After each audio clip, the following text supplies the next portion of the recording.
In this video, we're going to discuss the conversation section. This section allows you to send and receive different messages, whether it's text, email, Facebook Messenger, Google Messenger, or make phone calls. And it also keeps track of all those conversations and keeps records of them. Okay, so the first thing I want to talk about is the filter option. If you notice up here in the left-hand side, top left corner, you're going to see three options: unread, recents, and all. So if I filter through these, I'm going to see different conversations based on what status they are. Okay, so in the unread section, I have a conversation here that's technically marked as unread. Okay, so what the system's telling me is, hey, pay attention to this conversation, go communicate back to this person if you haven't already.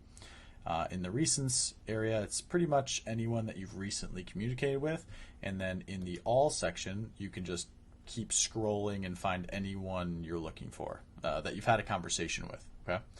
The next thing that we want to go over is some more filter options. So right here, this little button here kind of looks like a couple sliding knobs here.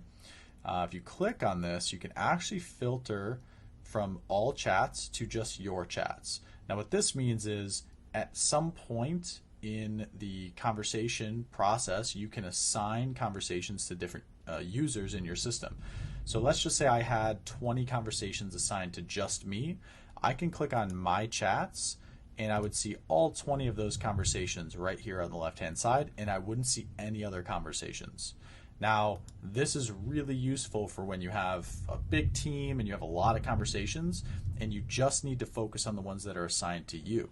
Or you can clear all filters or select all chats and go back to the standard view. The next thing we want to go over is we have some options up here in the top right.